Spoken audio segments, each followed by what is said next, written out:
today to have some time and attention from Danny Kennedy, one of the world's better known environmentalists and solar energy promoters. I always tell my students, don't ever dare give me a reference from Wikipedia, but actually that's where I've gone for his bio. So don't quote me on that one, please. But Danny was a surprise to me. Was actually not born in Australia, but born in America. I always thought of him as one of ours.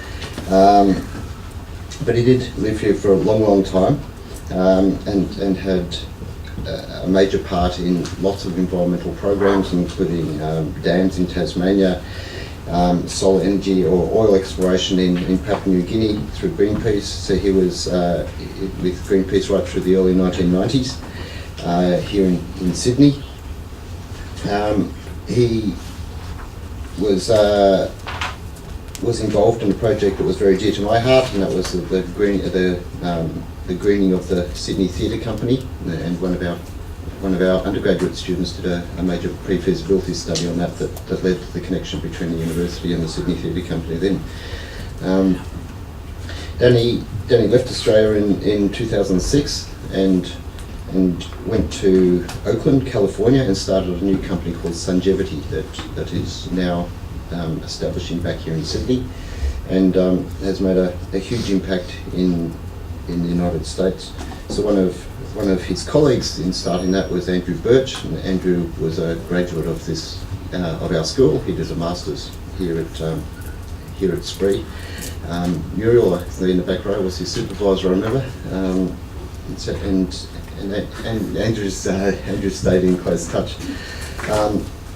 The company here in Sydney has been employing a lot of our current students as casuals, but also ex-students as their staff as well. So we're building quite strong connections. So you got a strong connection? No, I've got a connection, but I need to just to show up. I'll keep talking. So one of the major activities that Sungevity did in the US is to set up a solar leasing program, and it wasn't the only company to do this, but it was one of those right at the forefront. So offering householders who have the right sort of tariff system anyway, a opportunity to install photovoltaics on their roof, or have photovoltaics installed on their roof at no upfront cost to themselves, and Sungevity gets paid out of part of the savings that come from that in the ensuing years. So I think because of our retailers, it's not a program that's going to work too well here, I think, but Danny can tell us more about that. Much more high profile perhaps was the Solar on the White House campaign, where Danny and the company campaigned effectively and long and hard for a return of the solar cells to the roof of the White House that were taken away by Ronald Reagan, I think, if I remember correctly, as one of his most important activities that he wanted to do very early in his taking up the role of President of the United States. Seemed to be very important to him, so it's also been very important to our industry to get them back. So we're ready. I can stop waffling now. Sorry. That was our technology. So I'll turn the floor over to Danny. Hi everyone. You want me to be here? Okay. Thank you very much for having me.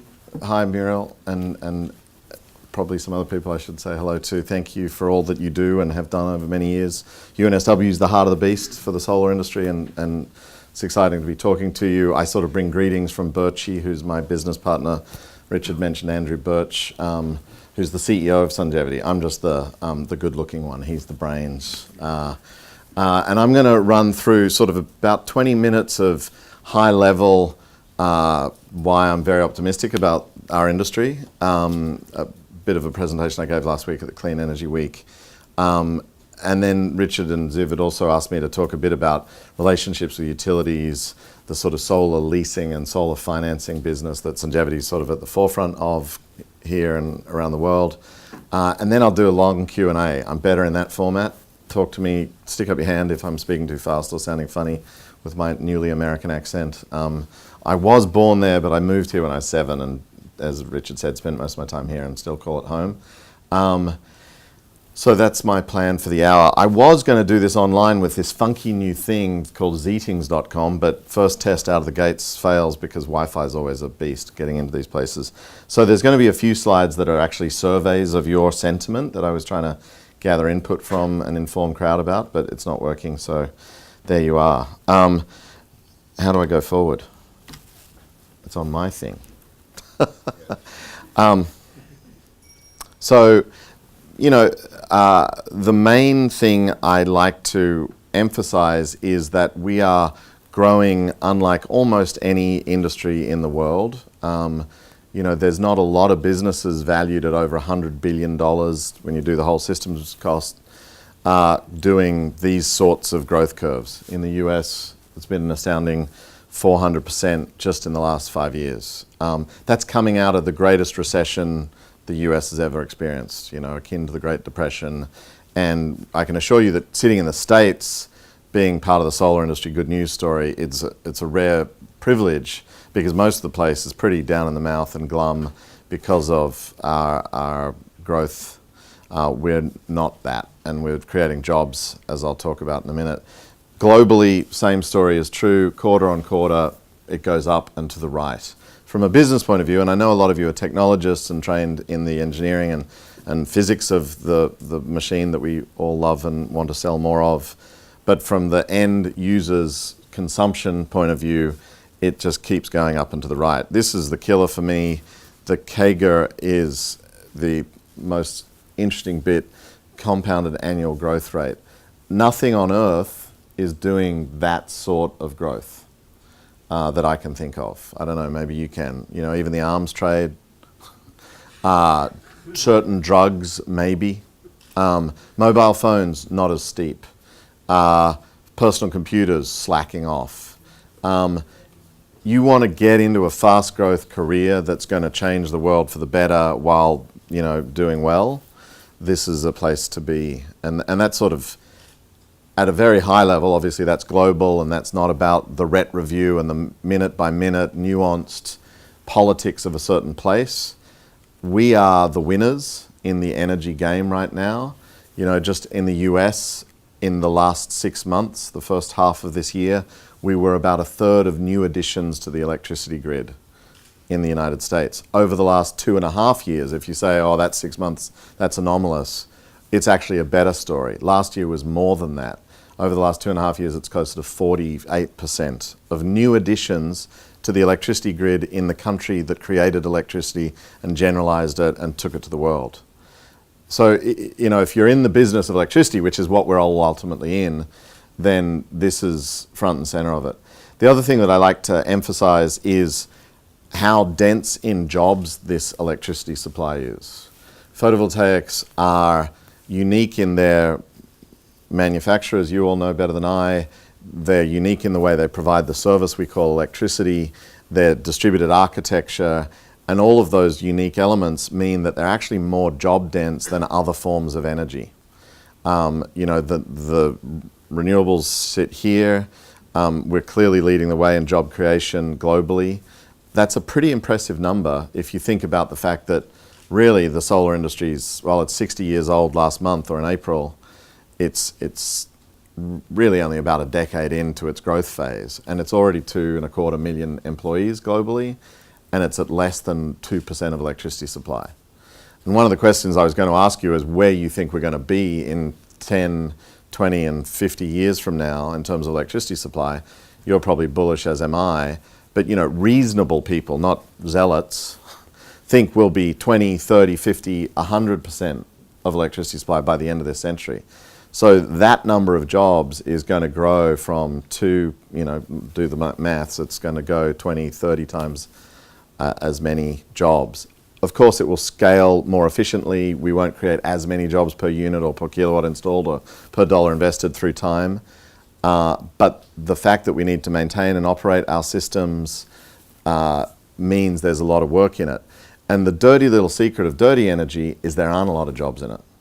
A fantastic fact I found out on Monday when I was in Canberra visiting politicians down there is there are 9,000 people employed in coal power plants in Australia. Only 9,000 people. Like, you know, I mean, there's probably 9,000 employees at the University of New South Wales.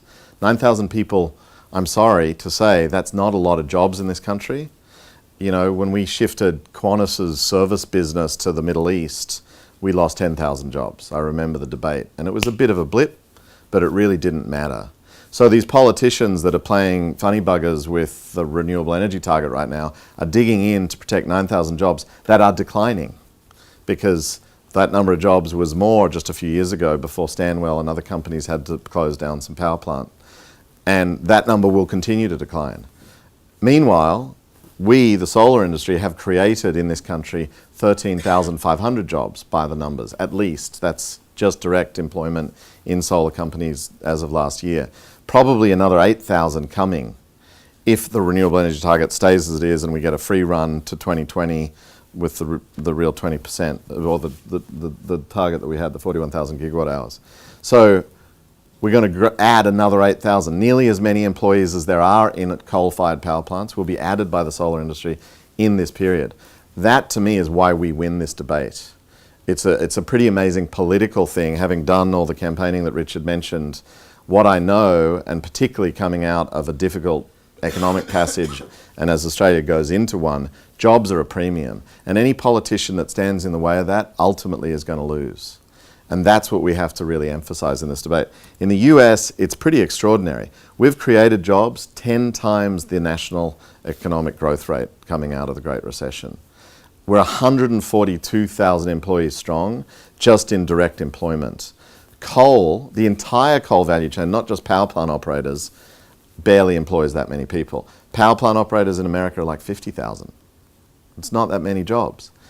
Railroaders are actually a big employer. 50% of freight on rail in America is coal. There's a lot of jobs there. And then there's miners. There's about 80,000 of them currently in the United States, but that's declining rapidly. In Appalachia, they're about to shed all those jobs. There's about 20,000 to go. And as they intensify the capital nature of mining, the open cast, open cut, big Tonka trucks driving around in holes in the ground, they lose more and more jobs per unit of energy. So even though they're still falling to 30% of electricity supply in the States, there are only 180,000 jobs total, from mines through railroads to power plants. We're 140,000, and we're less than 2% of electricity supply in the United States. And the reason solar has become basically a bipartisan effort in the US is because smart people see jobs and understand that that's what is needed in this world, and that's what we're going to create. And you could argue the same is the view of the Chinese Communist Party. That's why, aside from getting rid of a glut and dealing in advance with a trade war they saw coming, they're doubling down and saying, let's do a domestic market for all this production we've created on export orientation the last decade. They want to employ tens of thousands of people in the manufacture, but also the installation, sales, finance, and operation of those systems. And they're going to do 12 gigawatts this year or something in that order. That's going to employ a lot of people. India, same trick. The rest of the world. This is a job-dense energy supply that produces electricity for less while employing more people. And as I say, we win with that. We just have to say that. We don't act like that. We don't show up like that. We don't go to Congress and say, yeah, basta, we employ more people than those United Mine Workers. We employ more people in Australia than those coal plant operators. That should be known by every politician so that they never again consider cutting support mechanisms for this industry. That's sort of my main narrative. Aside from the fact we're popular, I always try to emphasize this too. There's kind of a cultural advantage we have across all cultures through all time, really. Sunshine is life. People love it. It's health and wellness. And, you know, whatever you care to think about politicians, they are prone to pop psychology and, you know, what people like ultimately. And people don't like death and holes in the ground and dark matter that we dig up to burn to boil water. They do like clever machines that sit at the point of use and create electricity when sun shines on them, like you guys know. So, you know, this poll we took at Sungevity in the States when the industry was taking a battering akin to the kind of politics you're in here in Australia right now with the Solyndra debacle. You know, it was this hilarious effort by the right to punish Obama at the polls in 2012 with his engagement with this company called Solyndra. And not to get into the loan guarantee and the performance of that portfolio and whatever else, the more they said it, the more the American people actually wanted it to work. It became very counterintuitive to the spin doctors on the bad side who were digging in, trying to use this to beat up on solar by saying Solyndra, Solyndra, Solyndra. And people went, oh, that's a shame that didn't work. But I do believe the government should support this stuff. I do believe we should be investing public money in getting this to go. And the numbers rose from about 8 in 10 to 9 in 10. It's pretty well documented. So hundreds of millions of dollars of political campaigning and advertising and effort to sort of tar him with the brush of solar went the other way and helped Obama get re-elected, which is why in the State of the Union since then, he's been talking about this. And actually, this slide, the 10 times faster and the number of jobs, he used in the last State of the Union, not this actual slide, but this number, if you have a look at that deck that he presented to Congress, which is, you know, sort of, aside from getting solar back in the White House, you're sort of touching power when you know that the politicians are picking up their ears and listening to that. So, as I say, culturally, love to emphasize the fact that we have, you know, not just right and money and jobs on our side, but just a love of people. And it's for good reason. It's because we passed the KISS test, as we call it, the Keep It Simple, Sally and Sam, or Keep It Simple, Stupid.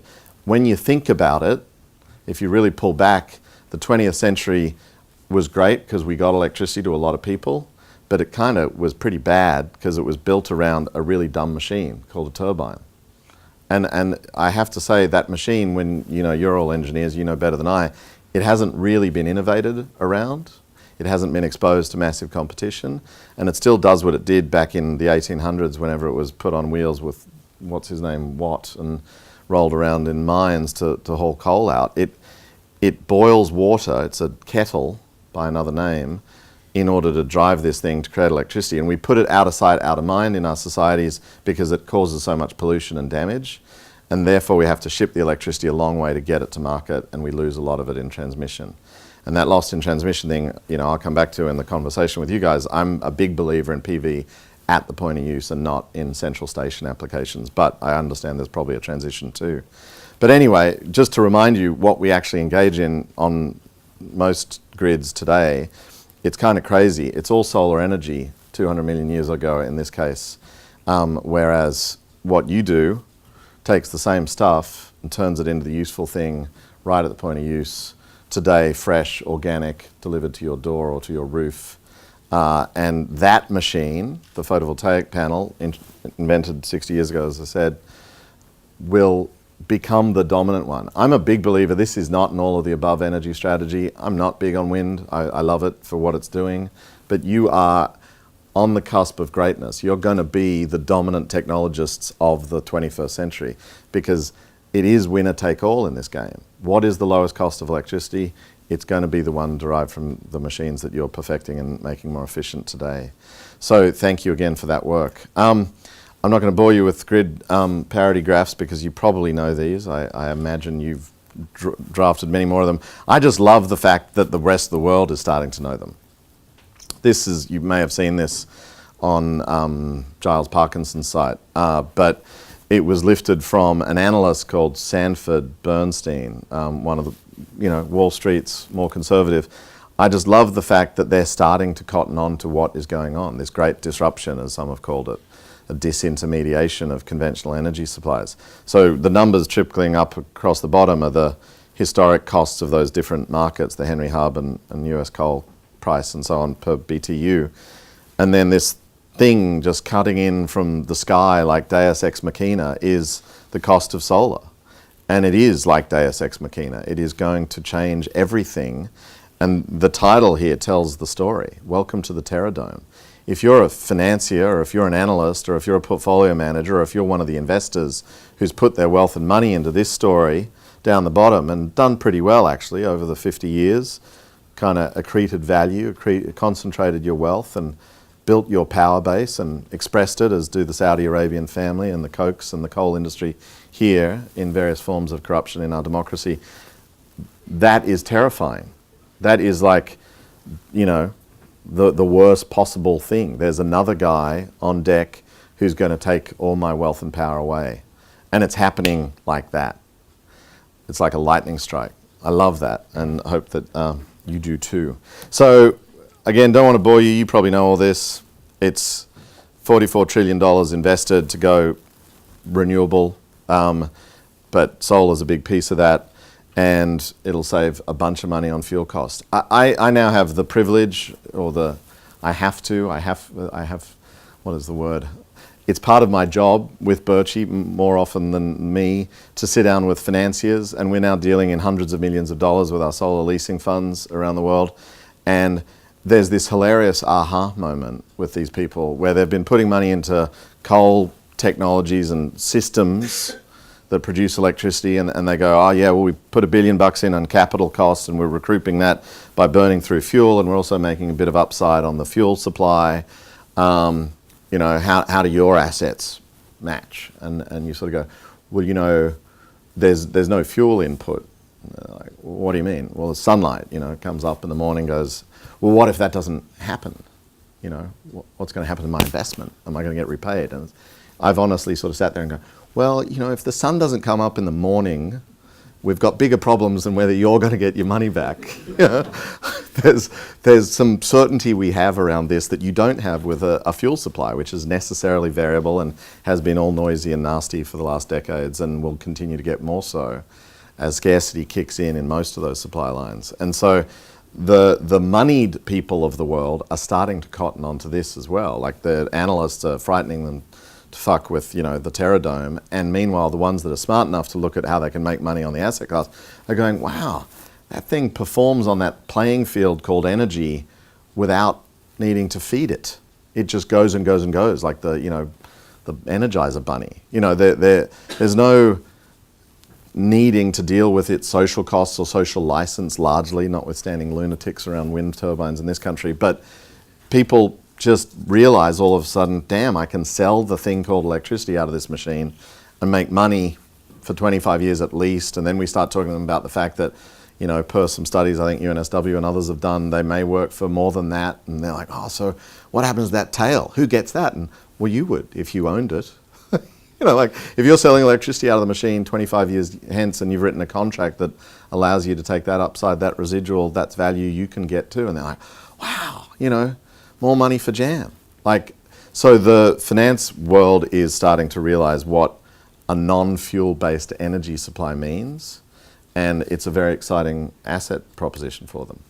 Obviously, the Germans are leading the way. Thank them, bless them. I actually was at a clean energy ministerial in Seoul a couple of months ago and said to the sort of head of the energy Gewinn effort in Germany, you know, thank you so much for basically driving the demand that led to the scale, that led to the Chinese and others getting involved in the export business and all the rest. And he said, you're welcome, but never say that to me again. Because the political cost of Germany sort of carrying the can for this transition for the first decade of the 21st century is pretty high right now, as you know. But the results are astounding. You know, one day so far hit 3/4 of electricity supply. That's just going to continue to happen. We're going to see more days each year at that level until we go solar fully. I love showing this slide. It's my favorite new application in America that's popping up all over the place. Do you guys know this product? So we're flipping now to Danny's favorite photos rather than his favorite slides. The idea here is a smart enabled trash can, or garbage bin, I guess as we would call it here. It compacts the trash with a solar powered motor, can take on 5 times as much garbage as it would otherwise, and then it calls the guy to come pick it up because it's got a little cell phone on it. And it saves my city in Oakland $60,000 a month on not driving around picking up not full trash cans. And point of showing this is, like, what else is there that's going to take advantage of the fact we now have electricity wherever we want it, basically. We can deploy all sorts of smart, enabled, intelligent communicating devices to all sorts of needs and all sorts of niches and create value where there was none seen before. It's a bit like the microprocessor, which, as you know, went through a similar learning curve through mass production as silicon cells have been through. And we didn't know we'd put microprocessors in shoes, but we do now. There's running shoes that conform to your foot that are informed by the computer in them. And there are glasses coming out that will be a very powerful personal computer and cell phone communication device, as you probably know. There's all these weird and wonderful applications you can apply that silicon-based semiconductor to. What are the weird and wonderful applications you can apply this silicon-based semiconductor to? That's kind of the question for the next couple decades.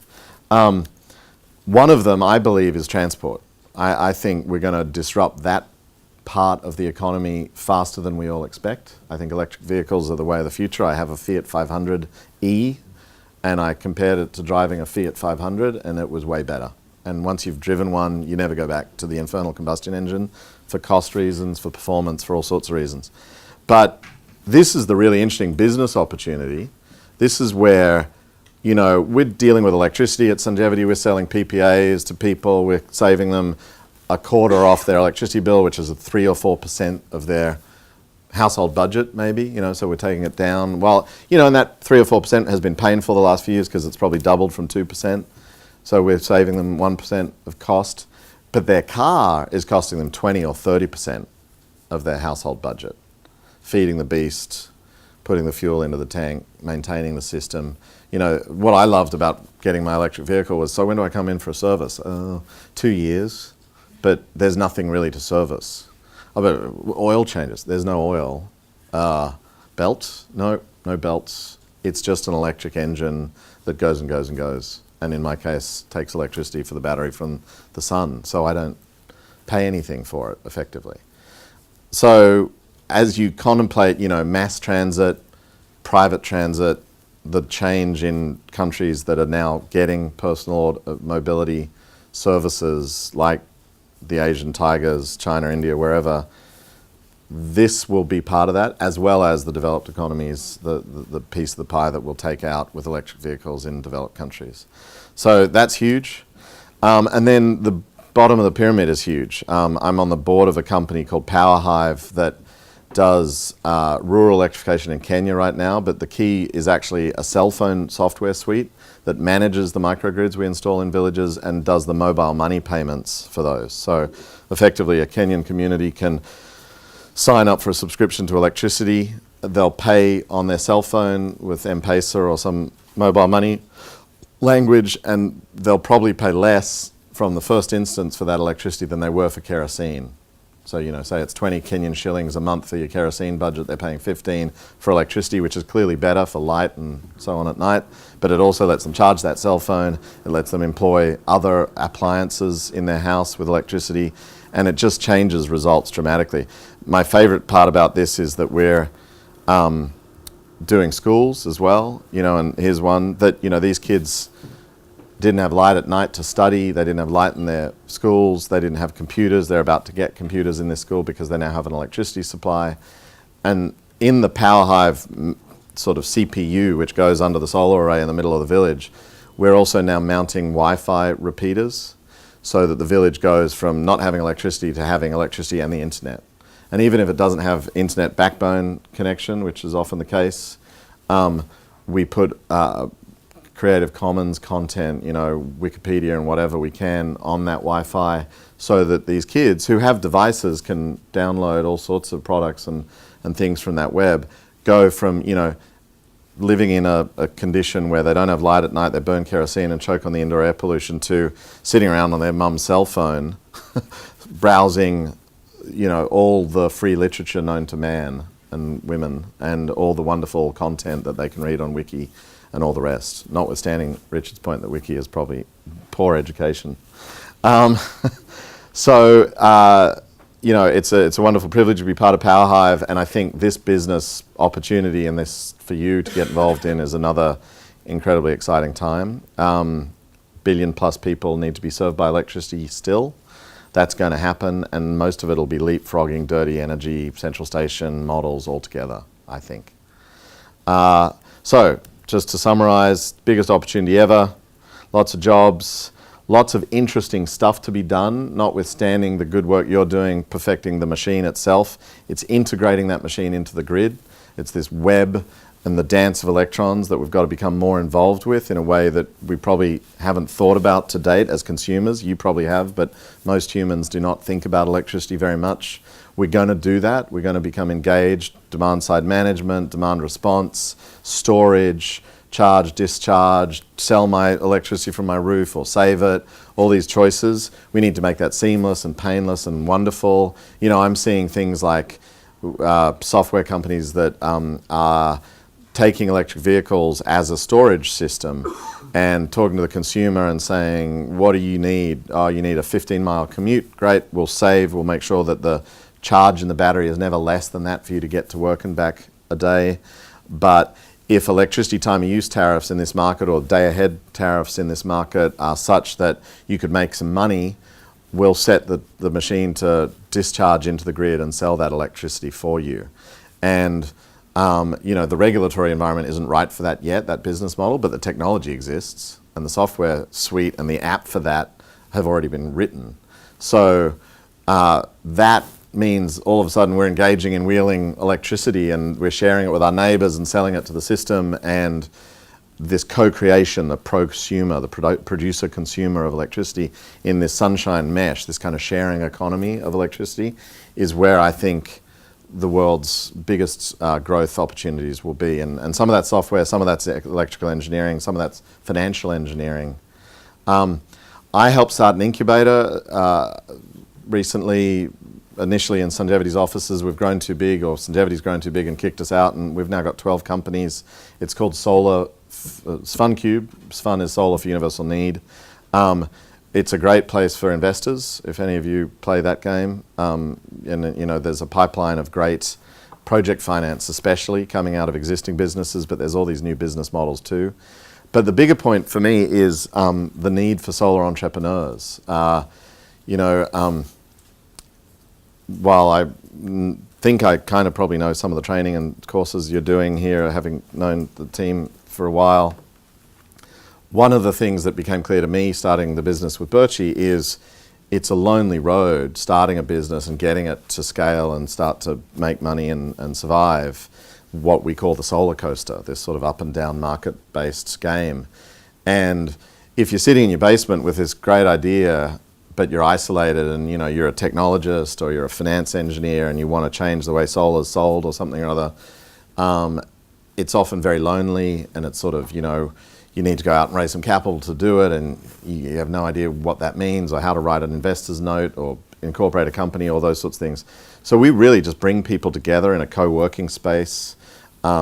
We give them lawyers and accountants and resources and service businesses and training for that next phase of your lives, hopefully, if you want to become solar entrepreneurs, so that you can jump ahead effectively on that curve, and that we can increase the hit rate of solar entrepreneurs as they start up new businesses. So if you're interested in that and are thinking about starting up new businesses, this is the email that I use for that work, danny@sfun.biz, and that's sort of a separate thing to Sungevity, but I'm always keen to meet young entrepreneurs and help them, even if it's remote. We do have this physical incubator in California, but could work with folk here as well in different ways. I wrote a book a couple of years ago. It's completely out of date now in terms of the numbers, but the ideas are pretty much the same. There's some yarns in there about stuff. And the funniest bit about this is the foreword. It doesn't say it on that screenshot, but was written by Wesley Clark, who's a 4-star general from the US who ran the Kosovo War. Weird sort of, you know, juxtaposition. The Greenpeace guy made good and the general kind of doing the solar story. And basically, he's a raving fan of Sungevity and solar technology and your work, and you know, said things in the foreword that I couldn't say, because if I did, I'd be derided as a stupid hippie. You know, for example, yes, of course, we've been spending our blood and treasure for decades protecting fossil fuel supply lines. What do you think the war effort is for? You know, oh, okay, good. At least we're clear. And you know, this is the energy security opportunity of, you know, America's history to develop these industries. So anyway, if you want to grab that, please do. That's my high level one. Any questions at that point? I'm not finished yet. But if there are questions, otherwise I can quickly give a rave about utilities and financing stuff, if that's useful, or do you want to jump straight into Q&A? I'm aware of time. Top level utility story is Birchie and I and the team at Sungevity have sort of taken a view that while utilities are still digging in and fighting and protecting incumbent industries, most of them that have gone through enough pain are starting to realize they're going to have to work with it and go with the tide. We've recently done a big deal with E.ON, which many of you might know. It's the world's largest consumer-facing utility now that TEPCO's tanked because of its dependence on a different technology set. And E.ON has 36 million customers in 17 countries. We're going out with them in Netherlands right now and a couple more to be announced soon. And we're basically their solar service department. And they're trying to get downstream, deal with the customer again. They're trying to think of them as customer and not connections. And they're trying to make their margin in the retail business that they used to ignore and neglect rather than the wholesale business, which they did make most of their money from over the years. But in the last 5, particularly in their heart market of Germany, they got destroyed in because 35 gigawatts of solar went in and they lost their shirts and they lost their share value and they nearly went bankrupt. And they're just pulling out of it. And as I say, through that trauma, they've kind of come round to, wow, we're going to have to work out how to work with this. And from my point of view, as a sort of long-time campaigner for clean energy, I feel like it's better than doing trench warfare for another decade to work out how to work with utilities where they want to authentically work with us and, you know, turn the enemy into our friend effectively. And that's kind of what's happening in more mature markets. I can't say that's happening in Australia yet. I mean, you see some of the big 3 on again, off again in the solar space, and you guys might have better relationships. I don't know whether they've been through enough pain yet, but they're certainly starting to realize how big this threat is to them and their business models. And the last couple of years of demand destruction have sort of spoken clearly to them. And so I think they will get it on the program. In the States, we're just at the beginning of that. I would say the European market's the most advanced in that trajectory. Australia is probably a bit behind that. And then the US is really just the big dinosaur regulated monopolies of American electricity just waking up going, there's a better machine that does it for less. Damn it, let's crush that. And they've tried a couple of times over the last couple of years to add sun taxes and black tape on the industry and get in the way of it. But they lose in most of those skirmishes. In California, we beat them soundly in 2010. In Arizona, we beat them last year. And weirdly, with the strangest of allies, you know, people like Barry Goldwater Jr., the son of the Republican heavyweight, standing up going, free markets, choice, you know, okay, good, we love you. And jobs, jobs, jobs. You know, when Arizona Public Service, which is literally a vertically integrated regulated monopoly serving Phoenix, you know, does the generation, does the distribution, does the retail, saying, I don't want solar, get solar out of my city, I don't want solar. The 8,000 people in Phoenix employed in the solar industry said, screw you, we want to have our jobs protected, we don't want to have taxes imposed on our business so we can't survive. And we won. Last year also in Georgia, we had the Tea Party turn out and help us win a similar struggle in the regulatory forum. Electricity is done at the state level in the US. So anyway, the fight is real in many places. The skirmishes are dirty and dangerous and people lose jobs and investments and careers and companies, and it's sad when that happens. But the trend is clearly on our side and you shouldn't give up, is kind of my message for you on that. And if you can think about it this way, if you can do a bit of jiu-jitsu or judo or whatever the analogy is, you can take the utilities weight and turn it to our advantage. And that's what we're trying to do. So that's utilities. And then the finance stuff, I mean, if it isn't obvious yet to you, some of the most important innovations, and I mean no disrespect to the technologists here, have been in the financial engineering arena for the last decade in solar, starting with commercial PPAs, moving through solar leases. The mainstreaming of solar in the States has really been about a contract that was created that allowed people to go solar with no deposit and then pay for electricity as they go. That solar lease has become a $5 billion industry in the US. Our big peer, which is significantly larger than us, we're about number 3 in the market right now in the States. They're valued by the stock market at $5 billion, largely because they have tens of thousands of these contracts with residual cash flows going out 20 years, and people love that kind of annuity model. And there are many more wonderful ways to slice and dice a solar panel and the electricity it sells or produces and make money for investors on that cash flow. And that financial engineering is key.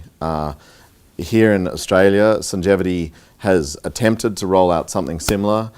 We haven't succeeded. The Trina Light Lease, which we most recently tested at market, was sort of too expensive, the cost of money built into it for consumers. We're putting out a PPA that we've created ourselves and are financing ourselves next month, and it'll just be a pilot.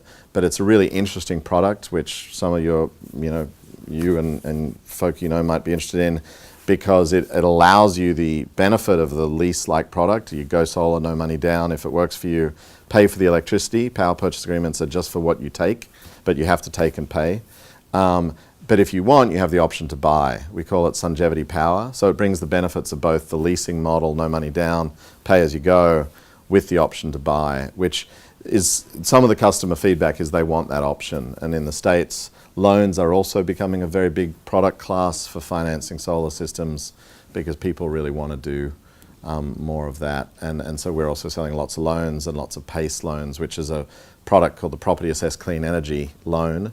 And it basically is attached to the title of the house, not the credit of the individual. Sorry if that was all a bit fast and furious on the finance front, but there's lots of cool things being done in financing solar systems around the world, and you should get abreast of them if you want to play in the game and be part of it, because that's what really makes the difference in our experience. Like I said, solar leasing didn't exist when we started Sungevity 7 years ago. It's now 70% of the market in the United States. So it's the customer has spoken, they want it, and they select it when they're given the option. We believe the next 1 million customers here in Australia will largely be financed consumers. The early adopters have gone solar. The people with the disposable income to buy it up front have done it because it's rational. We now need to service the others that can't buy it up front, need to finance it, and want the ease and convenience of having someone else own it and manage it for them. So we're selling that service at Sungevity. I think I'll shut up, take questions, if that's helpful. You're saying like solar is the natural way to go, and Yes. that it will go towards that. 9 out of 10 people want it, but how do you get around the coal lobby, which seems to have so much money and chooses what policies? I mean, it's a question of time, but it's the coal lobby. We talk about it in these sort of almost mystical terms. It's 9,000 jobs, and it's a bunch of bankers up on the big end of town here and in Melbourne making ridiculous, filthy lucre out of it. I'm no longer that fearful of it, weirdly. I mean, I spent decades of my life trying to stop holes in the ground, and they're just not going to win. If you were an investor today with $1 billion and you were looking at that Carmichael thing that just got licensed, supposedly, and you considered the risks around all of that, and then whether or not they will get paid $100 a tonne for their product when the world price is 70 today, and they're going to necessarily be exposed to variable prices just because of the market nature, versus putting $1 billion into a solar farm that had a clear level run at making its return without having the rules changed on it, you'd go there. Buffett's divesting heavily from all the dirty stuff and is now the biggest owner of wind and solar farms in America. $7 billion in solar farms just in the last 5 years. I mean, I don't believe all the hype about Buffett, but if he's smart money, then that's where it's going. Do you think people are waiting for panels to get more efficient? No, they're not waiting. They need to get more efficient, and they do because of all your hard work and everyone else's, and the scale effects are clear. But they are also going solar now because what we sell at the end of it is cheaper than what you get out of the other thing. So the more efficient, the better. And I really believe it asymptotes to this almost no marginal cost scenario, kind of like microprocessing, and you just stick it everywhere. Like, why not? I mean, obviously the form factor has to change, and you guys have to work out new encapsulants for this, that, and the other thing, but all the far-flung, there's been a big debate in the States about solar freaking roadways. Do you guys know that? You probably saw the YouTube. I'm a fan, whether or not it makes sense, because we've got to A, have a crack, and B, because that deployment of PV, when it's really low cost, could be really huge. you know, you could have this linear electricity supply in all societies, plus all the other asphalt. I mean, I think it's going to go to driveways and parking lots first before it goes to freeways and heavy use highways. But I think that's a great example of how we don't know where this will go, but as it becomes cheaper, it will go in many weird and wonderful ways. It's a bit like, you know, when the microprocessing personal computing phenomenon was happening, who would have thunk that a search engine would be the biggest value property in that industry? No one even knew what a search engine was. They hadn't even named it, let alone written the algorithm. Facebook, who knew 10 years ago? Zuckerberg didn't, he hadn't coined the name. And now it's $100 billion property that we all use, that is being, you know, used to run wars. I mean, you know, the opportunity of a low-cost disruptive technology doing something better, cheaper, faster than the incumbent technology is remarkable. And that's what we're looking at in literally 15 years. Yeah. I was wondering, because you're talking about jobs, and we all discussed the levelized cost of electricity to compare the cost for generation. Can't we just use the job argument to say, well, for the society, solar is actually cheaper because the government actually gets money from Taxes. jobs? And we never use that argument. Is there any value in that? Yes, yes, and yes. That's my point about the industry still has a little bit of a victim mentality, I find. Like I tried to say this at Clean Energy Week. I know it's hard here in Australia right now. Like it isn't as good as it was 2-3 years ago. And it's fallen back and contracted. But you're in growth industries. You're building wonderful things that are serving consumers with a better version of electricity for less. And you're creating jobs. And we should remind every politician we can contact, you asshole serve us, and we are the ones creating change in this economy, in this country, for the better, including the jobs. So is there like a cent per kilowatt hour for that, like for a job? Look, I mean, you know, we do this debate all the time in the States around the soft costs of solar. There's a lot of red tape around implementing systems and installations and permitting and inspection and stuff. And we've studied how if you got the red tape out of the way and had a system like Australia's, which is much lighter, you'd see property taxes and labour taxes in those cities that did that grow enormously. And I can't even remember the numbers right now, but you know, Los Angeles, which is a city about the size of Australia in terms of population, if it were just to get out of the way and put the 18 gigawatts of rooftop solar, which has been assessed to be viable in that city, which could all be consumed within the city, then if they did that, their property values would boom and their property taxes would boom, their labour taxes locally would boom in communities that are bereft of employment right now. I mean, the dynamics of our industry, the advantages of our industry are enormous, and we very rarely articulate them clearly. So, you know, I mean it when I say yes, yes, yes. You should calculate that number, and I'm not going to do it, but if you do, tell me, and I'll spread it as far and wide as I can, because it's really important. Another one. Anyone else before he tries to trick me? Yes, please. Yeah. Well, thank you for this interesting presentation. I was wondering about Latin American market. Do you have any vision or visualize something for the PV deployment in Latin American countries? Yes, it's going to be really big. Was that predictable? Sorry, I don't mean to be facetious. I have the pleasure of leaving Birchie at home to be the CEO of the big business with 400 staff and turn the crank kind of problems. And my job is kind of global business development for Sungevity, trying to work out which markets when kind of thing.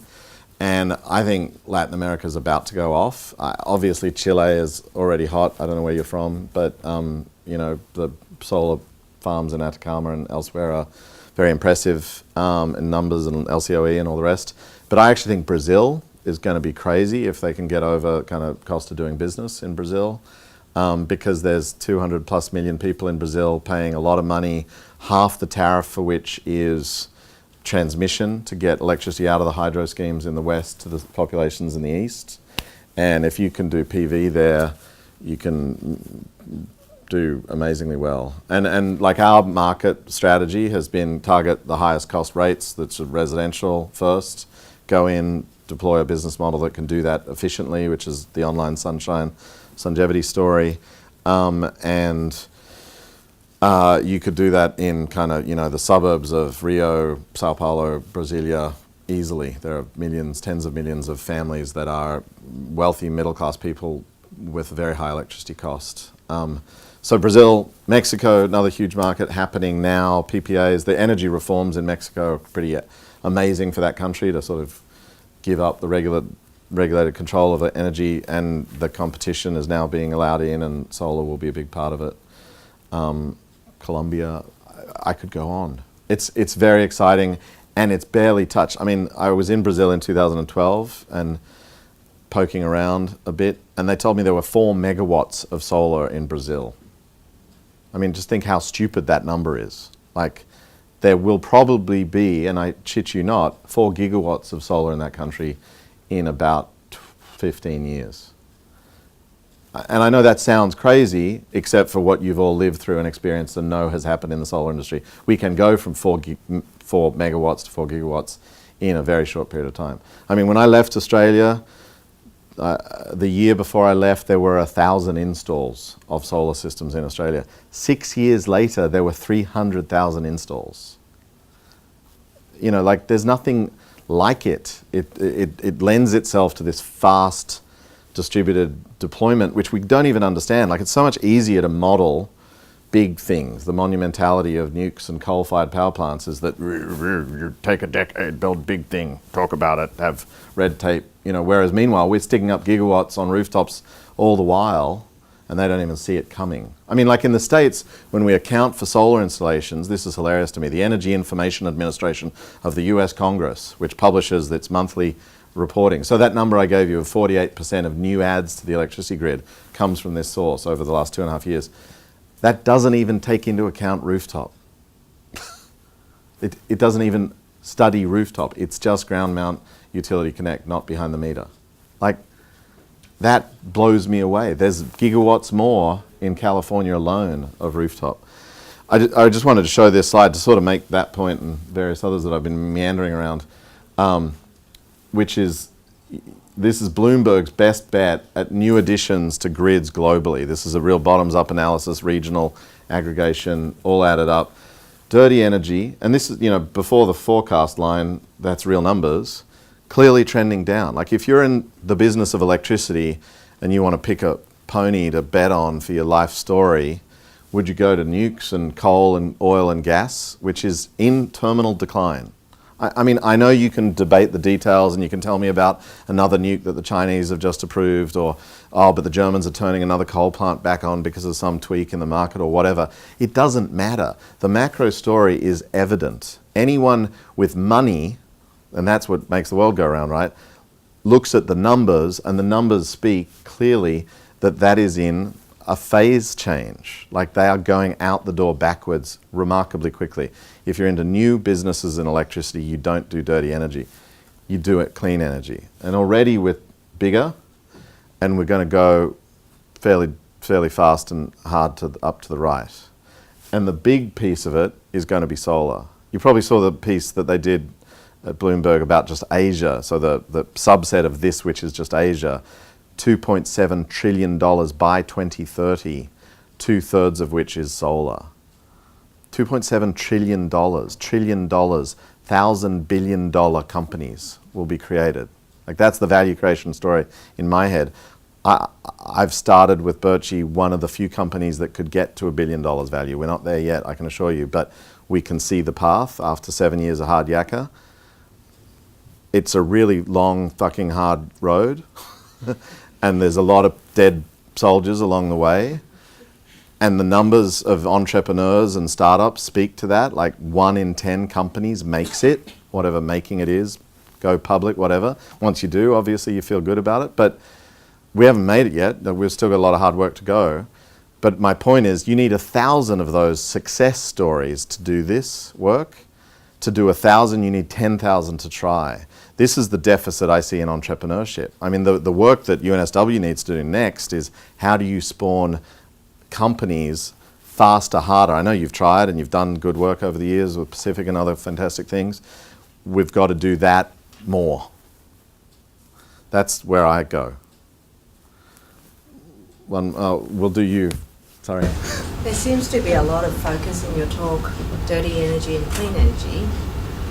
Do you do using energy smarter, meaning like energy efficiency, or is just not entrenched in our human beings that we like to consume? We don't like to save energy. We don't like to build buildings that actually use less energy. And at the end of the day, you may not even need that many solar panels on the roof. Sure, and I'll try to be quick. Are we out of time? Two more minutes? Yes, and yet I find that there is something to conspicuous consumption, and people do seem to want to do something. I tried for years to do energy efficiency first, the first fuel, blah, blah, blah. And selling solar gets people aware of electricity in a way that they're not when they're just fiddling with trying to reduce the grid draw. And they become intelligent consumers and then become involved in it, and they will reduce it and become more efficient at it, I believe. I mean, I think there's also some evidence that there's a blowback and solar consumers end up being more profligate with it in places. But that's the other stuff we have to add in and upsell into this sunshine mesh. It doesn't just mean solar until there's more and we're awash with it. It means solar and smart application of it. And Sungevity is upselling and on-selling other things like home energy management devices, energy efficiency, demand response improvements. And then we want to get into uninterruptible power supply, storage, mobility and EVs and all that stuff too. I mean, that's the big game. It's not just about the generation on the roof either, just as it wasn't about the generation up in the bush. It's about engaging people more creatively in the energy systems they enjoy. Better stop. Sorry, I think we're about to be invaded by Another class. which Okay. might be petroleum engineering or mining engineering. That's very important. Should I stay? You should stay, but you won't be welcome, I think. If we could please thank Danny very, very much for that. Thank you.